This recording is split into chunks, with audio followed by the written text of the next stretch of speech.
This is Xane Anderson, and welcome today to the Principal Podcast. Today, I am absolutely thrilled to have Josh Wood, who is the executive director of Them Before Us.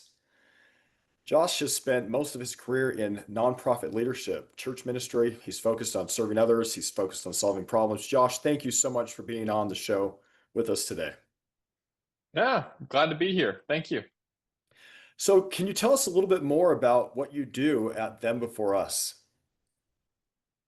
Yeah, well, then before us, we fight for children's rights within the family, making sure that kids, at the very most, like the most simple way to say it is, we make sure that kids stay connected to their biological mother and father, and we do that by fighting for them in the courts, but also doing things like this, educating the public on why married mothers and fathers raising their kids is so good for children.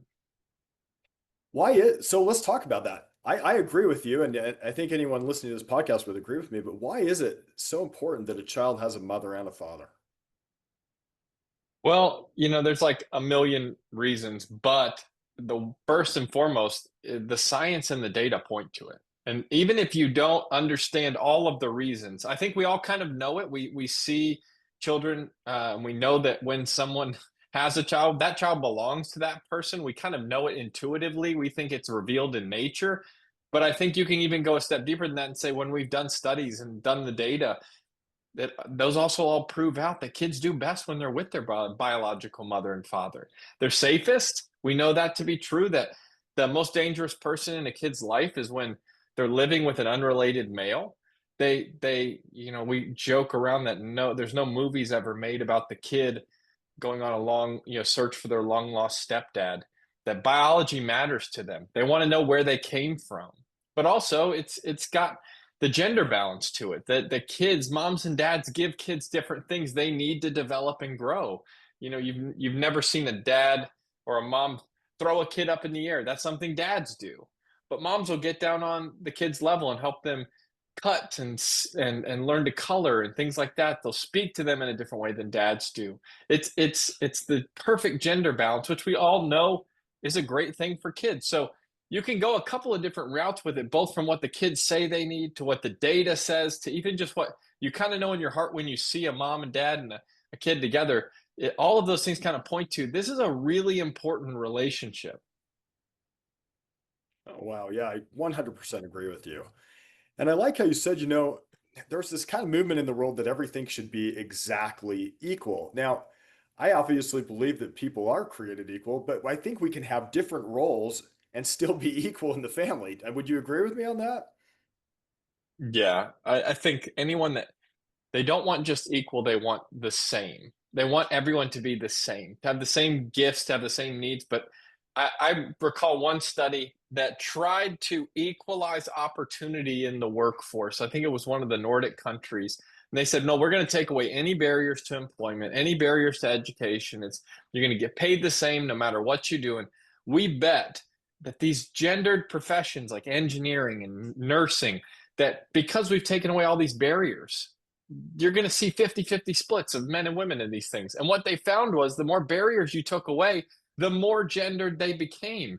More men chose to be engineers, not nurses. More women chose to be nurses, not engineers, because there's something about those professions that speak to our natural giftings. Now, that doesn't mean there are no male nurses. That doesn't mean there are no female engineers, but it does mean that we are naturally hardwired on average to be different. That doesn't make us unequal. The only way we become unequal is when society chooses not to appreciate appropriately different roles and they assign value to them in an inappropriate way. When you say that the mom staying home to raise her kids is somehow less than, well, sure, people begin to go, well, I want to be the same then. But we should maybe our answer to that should not be to create a world where everyone does the same things, but maybe we should change our economies to value more professions like staying home to raise your kids, value those more so that people don't feel devalued when they do them. I love that. And I got to tell you, when people say something about, oh, she's just a mom, she's just a stay-at-home mom, I got to tell you, in my mind, something goes crazy. And I think, are you kidding me? She has the most important job in the whole world, which is to raise the next generation, which is more important than anything you can do outside in the world. And people might disagree with me, But to have a mom who actually is there, who can nurture their children and help raise them. And by the way, we're also talking they need a dad too, but they learn different things, right? So in my view, a mom's job is to nurture primarily, and a dad's job is more to preside, which is to lead and protect his family. And so there's different roles. But goodness, when I hear somebody say, "Oh, they're just a stay-at-home parent," I think to myself, man, you've got it backwards, because their influence is going to go on for hundreds of years. Whereas what you do in the workforce, and give it a decade or two, that company or that organization, good chance they'll be bought, sold, bankrupted, disrupted. Something will be different. Thoughts on that? Yeah, well, again, I just think that it's prob that we've devalued these roles primarily because well, I think we've devalued these roles, and that's more of a cultural setup, and I think that has led then to these more unfortunate outcomes, which are people feeling like, well, I have to prove myself by working, or I have to, I can't just be a mom, or even dads. I think my generation of dads are more involved than they've ever been. I think that's a really positive development. So I see two things happening at once. You've got dads taking advantage of telework and things like that to be maybe more present than people in the past. So I do think it's not like telework and more people working is such a bad thing. But when it begins to be, you have to have two parents working to make it. And if you are a dad and involved, that has some stigma attached to it. Or if you're a mom who chooses to homeschool and stay home, that has some stigma attached to it. I think those are the things that we got to push back on and try to encourage more parental involvement and see that as a societal good when parents are invested in their kids' lives. I love that. Tell me, in your view, why are dads so critical right now? Like, why are dads critical for our nation, our civilization? Why are they? Well, it's interesting. On one hand, we don't really know what life would look like if moms had the same level of disinvolvement as dads. And so we look at it and we're like, man, dads must be so important. And it's not like we're over important. It's just that moms, because they carry the baby with them for 9 months and they're obviously there at birth, they feel this incredible bond, and maternal abandonment is just so incredibly rare that we don't know the crazy things that would happen to kids if in mass they weren't available and they weren't around. And but we do see on the flip side somewhat from dads that don't get involved, but also there is this I actually wrote a piece on it on my Substack the other day about my experience even in the hospital with my wife, and how even walking in, they didn't call me father, they didn't call me dad, they wrote down support person on the board. They said, "Who is he?" When they were talking to my wife, she said, this is my husband and the father." They still didn't even acknowledge I was in the room. So I do think we even have just some cultural forces that have, whether in response to dads not being present for their kids, developed like an aversion to including them in the childbirthing process, or in the the child raising process. But I think we we have to fight against that. I think we have to begin to normalize dads being very involved, and it's hard, even though this might be a bit of a cultural phenomenon, dads not being present and available. We got to start to normalize it. We got to start to include them more. The last thing we want to do is, because a couple of dads don't come to birth, we're never going to use the word dad because we might exclude some people, and we're going to use support person now. Like that, erasing the ideal in favor of inclusion is a really bad idea. I 100% agree with you. Thanks for saying that. It's also really interesting, and I think we've got to be careful of some of these words that are creeping into our vocabulary. Because what happens is, a lot of times people are, and this is kind of going down a different road right here, but a lot of times people are using different words and they're expecting everyone to use these words. And let me give you an example.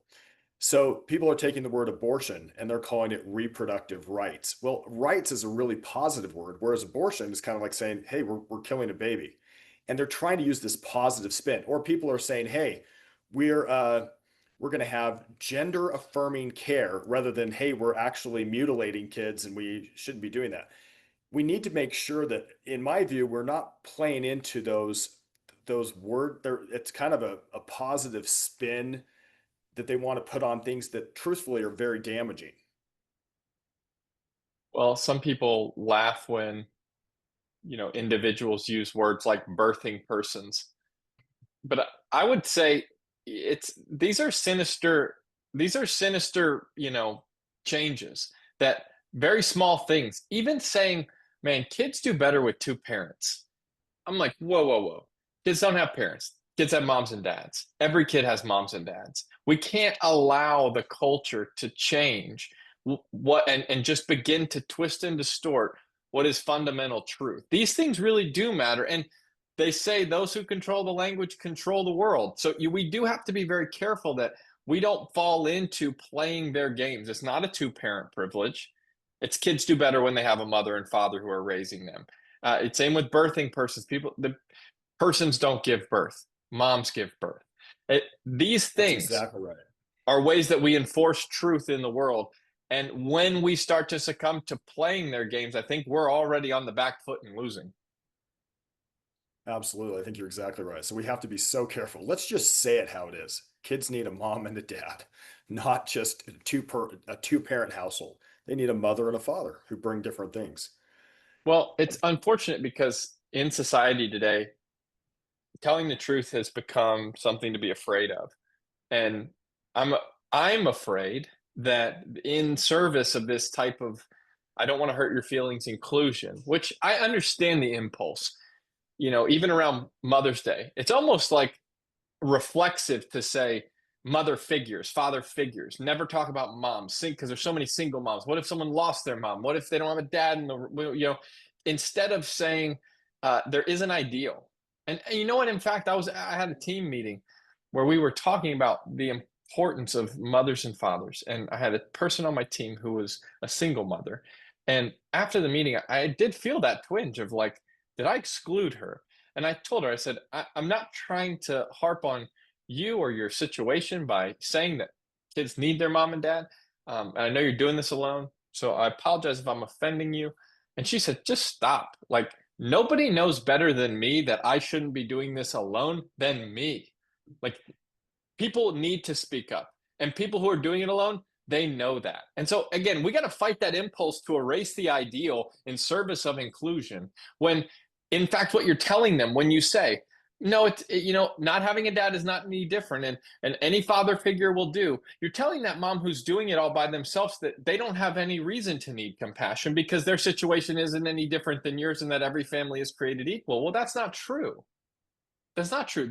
They have a reason for compassion, and when we normalize everything, then there's no need for loss. But when you do have a dad who walks out, you don't want to be told that your family structure was just as good as anyone else's. You want to say, "I'm sorry for what happened to you." I love that. And I got to tell you, one of the most successful people who I know, his mantra was people can handle the truth. Tell them the truth and tell it to them quickly. People can handle it. So we need to be able to step up and say that. One of the things that's really interesting to me too, and we're talking about family dynamics, Josh, back during there was a kind of this time probably during the 80s and 90s where it was now not cool to stay home. It's like the women need to leave and go be in the workforce and go join this. And that somehow they were liberated. And so what really they were saying is, hey, I'm going to go not be at home and I'm going to have somebody else raise my children so I can go take orders from somebody outside the home and give up this amazing experience of raising the next generation in the service of maybe having a few extra square feet or a car that's a few years newer and you can keep up with the Joneses. And I think we need to fight that thought that a parent who is staying home raising the next generation is somehow less than, like you said, somehow it's not as cool as going out and letting someone else raise your kids so that you can build a company that's going to be gone in a decade or two. Yeah, well, you hit a real touch point there with consumerism. I think when culture sells us that we need so much, we need the newest thing, then people do begin to believe that, well, it's just not possible for me to raise my kid, to have only one of us working. And there's so many things that go into that. Consumer credit card debt, incredible student loans that kids should have never taken on, not going into things like the trades that can be this incredible, by the time someone graduates, they've already got 5 years of trade education on them. They're making six figures at an amazing job that serves people. I think there's a lot to deconstruct here to say, have we bought into a cultural lifestyle and a certain position in the economy where, yeah, I'm going to trade $30,000 in childcare fees a year to make 50. And that, man, that's the devil's bargain. Like we need to push back on that. And when we look to public policy too, we shouldn't be looking at making childcare affordable for every person. It's like we should question that. Should we be looking at an economy where moms can choose to stay home if they want? Isn't that better? Why is the ideal that you can now work as much as you want? If your desire is to stay home with your kids, that might be a much healthier outcome than subsidizing childcare for every woman and man that want it. Again, it's taking a step back and going, how did we get here, and is this really the best setup? Exactly right. And to be frank with you, I think, and this sounds kind of because I don't know how this sounds, but I'm going to say it anyway. If I want to double my tax base, so I can double the number of workers, and I'm a government, so I convince all the women in my nation that they're oppressed if they don't get out in the workforce. And what that actually does is not only does it now I have more tax revenue and more, but it also makes it so I can pay people less because now I have a big glut of labor I can choose from. And so when you back in the 50s or the 60s where one income was enough, and now people are saying, well, now I need two incomes because I have to keep up with the Joneses and I have to pay these big credit card loans and these big student loan debts and other things. I think we need to really look at what was really, really happening behind the scenes because maybe it wasn't liberation. Maybe liberation is being able to stay home and raise your children, to be able to have a dad who goes out and fights hard to protect, who learns a trade or does something he's passionate about, or do something noble that maybe he's not passionate about, but it's good and helps the family. And let mom, who has this natural instinct to nurture and bring up kids, be there. And I got to tell you, I'm so grateful that I had a mom that stayed home. She actually died when I was 8, but the little things that she did profoundly may affect me decades later. They're affecting her grandchildren who she never met. But I'll tell you this. Whether or not we had a few extra square feet, that doesn't matter, right? Whether or not we had a car that was a few years better, that's now not, doesn't matter. All of that's frankly just vanity. Hmm. Yeah, I think you're right to we need to ask these questions. What is what because when we made this switch, incentivized by who knows what, for more people to work, what we didn't anticipate is that more people pouring their time into their jobs means probably a lower marriage rate, which we've seen. That more people pouring time into work may push fertility out further, which means more women are going to struggle with infertility and have births later, which we've seen. We've seen this is the first time in history that there have been more over 40 first-time moms than teen moms in our history. Wow. We didn't anticipate that while our tax base might increase, we may be having to build bigger prisons, bigger rehab facilities, providing more, teachers and guidance counselors and psychologists and schools and nurses to take care of the kids who lost families in this process. So it's like, well, I think we thought, man, this will grow our economy, do all these great things for us. And we missed out on seeing we're going to have fewer marriages, more kids raising themselves, and more young men and women who are broken, who need state intervention later because they don't have a family to help them. That was a terrible bargain. Terrible bargain. And I spoke, Josh, to a policeman recently, and this police officer told me, he said 90% of the people that I'm taking to prison didn't have fathers in the home. 90%. Now, that was kind of an unscientific study because it was just one police officer. But I think that that same type of thing would be echoed by police officers around.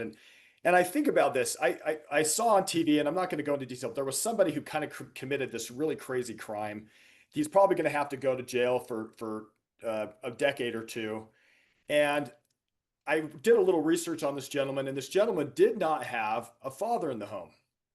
In fact, he was kind of bounced around in foster care. Well, this is going to cost the taxpayers probably millions of dollars when you look at incarceration fees, court fees, attorney fees, medical stuff that happened because of some of the crazy assault stuff that he was doing. And all of these things, society is going to try to fix him by spending money. And the prognosis doesn't look good. A lot of times these programs do not work. What I think this gentleman really needed was a dad in the home when he was 6 years old and 7 years old and 8 years old and 10 years old and 14 to say, hey, son, how do we have, I know you kind of you felt anger at your brother right there, but how do we handle our emotions? Like, let's talk about how to do it. Let's talk about why it's important to use the golden rule and treat people right, why it's important to be honest.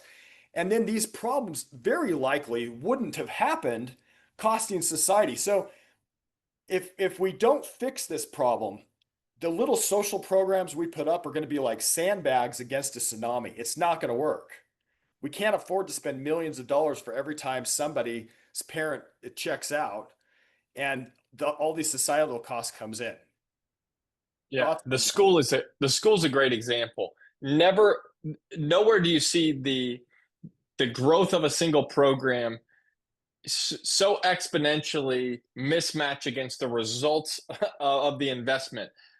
The administrative state is blown up. Why? Even though test scores have not increased at all? Well, because it's really expensive to replace the family. And the school is a wonderful example of that. I mean, so you got to ask, they can't replace the family. Period. Yeah, keep going. But I just had to interject that. Bingo. Well, okay, so now you got to ask, what are the cultural lies that are feeding this? And I think people thinking that marriage is this, terrible, is a death sentence, it's miserable, that raising kids take away your freedom, there's all of these things that I can put off fertility forever, and I can just press pause and come back to this when I'm 35, and I can do IVF, or I can do all these other things and everything will be fine. There's all of these things, because when you get married at 35, gosh, you're grown. You have habits and ways of doing things and paying the bills, and you live like very different than my wife and I got married at 23, and we didn't know what being an adult was like. I'll tell you though, learning together is a lot easier than two adults trying to come together and go, oh my gosh, I don't vacation there, and I don't come home at that time, and I've never, it's very, very different. But what has that now turned into? People doing and trying marriage, not having a good foundation, not having had it modeled. And we saw this massive study that came out just the other day that talked about now kids of divorce. So the loosening of marriage, divorce law, no fault divorce, the rise of it in the late 60s. You now have a culture, a generation coming out of divorce and who have a really bad testimony with marriage. And the studies show kids after divorce face a 60% chance higher of teen pregnancy, 40% higher of jail time, 45% higher risk of early death, and 13% lower adult wages for the rest of their life. Those are just a couple. What happens when kids don't have marriage, don't have stability? When the death of their family happens, everything breaks apart. These kids aren't handling it well. So you can imagine going through those things, incarceration, lower wages, bad, teen pregnancies. Well, of course, you're going to look at marriage and go, that ruined my life. And now I'm really scared to get into it. But man, now we've got this whole generation that doesn't want it. And we're seeing the effects of that too. Absolutely. If we don't fix marriages and families, everything else we do will be like straightening deck chairs on the Titanic. We can pretend like we can pretend like some kind of something out there, some political force, some political party, some politician can fix everything. The truth is, if we want to save our civilization, if we want to save our nation, if we want to save society as we know it, we've got to hack at the root, not at the leaves. And the family is, if we could, You know, I think Mother Teresa said something like this, reportedly anyway. She said, if you want to change the world, go home and love your family. Instead of saying, I'm going to go out and try to, you know, and there was another quote that someone said that if when parents neglect their children to go out and try to save the world from the barbarians, they may, among the barbarians, meet their own neglected child, right? Hmm. Yeah, well, it's you see all the time dads who are willing, moms who are willing to go fight culture's battles, are willing to go do heroic things, but they're unwilling to face their own emotional issues. They're unwilling to work out a difficult marriage with their own spouse. These are good, well-intended people who don't have the emotional tools in their toolbox to reconcile and build a great marriage. It may seem like small potatoes when you look at all the stuff going on in the world, but you're right, this is fundamentally the thing that if everyone took care of their own, first self and then household, that would be the biggest change we could make in this country. So, Josh, what should we do? I mean, here we are as a country. What should we do? I know we're talking about it right now. What's the step that can be done to help dads and moms realize what an opportunity they have to raise children and have families? What else can be Well, done? this might seem like a paradoxical answer, but on the one hand, if you're married, you need to tell people about how amazing it is to be married and have kids. There is nothing like it. Sure, you don't get to go to brunch. Sure, sometimes you stay up later than you intend taking care of a sick kid. Sure, it's some early mornings and late nights when they're young, but there's nothing like it. There's nothing better. Seeing your own, you seeing yourself in your own child, understanding that they're going to be sitting around their dinner table with their spouse in 30 years, telling you stories about how you raised them. There is nothing better in the entire world than that. And seriously, it is such a gift from God. We need to stop making marriage seem like some incredible burden and whine o'clock, come help us out. We hate our lives. That is awful. And no wonder people, it's like the Bible says, be prepared at all times to give account of the joy that's within you. Well, that kind of presupposes you've got joy in you, that this is good. We should be happy. On the flip side, our culture has made anything that requires sacrifice oppressive. So if I have to deny myself at all, if I have to do a hard thing at all, suddenly it's oppressive. I shouldn't have to do that. And we need to push back on that too. That the best things in life do require grit, determination, and sacrifice. And that is so missing. We just object to think anything in our life should require that. And the minute my marriage is unhappy, the minute my relationship isn't working, that I owe it to myself to leave, and the kids are going to be fine if I'm happy. That is not true. And all the studies show that if you stick it out and reconcile in 5 years, you will report that you would have regretted leaving, that you are so glad you didn't. It's just we have such a short-sighted nature. So I'm like, on one hand, you need to talk about how good it is, because when it's good, it is good. Are there hard years? Absolutely.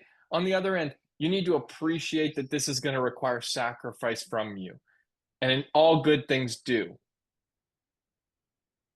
And it's okay to sacrifice, and it's okay to do hard things, and it's okay to say, hey, we're going to do something noble. Maybe when something is hard and it doesn't feel good, and to continue keeping your commitment is noble rather than oppressive. Amen. Well, this is wonderful. Hey, Josh, I really appreciate you being on the show today. How can people get a hold of you if they want to? Well, you can go to thembeforeus.com. We are, again, campaigning, trying to get this message out everywhere that kids need their mom and dad. We're trying to protect that in both law and in culture. Would love your support. You can follow us, Them For Us, on Instagram, X, all those accounts to get all of our updates. We would so appreciate your support. Thank you. And I do know I've seen some of the great work that you and Katie have been doing to try to make this movement go forward. Thank you, Josh, for being on the show today. And is there any last thought that you would leave with our listeners today?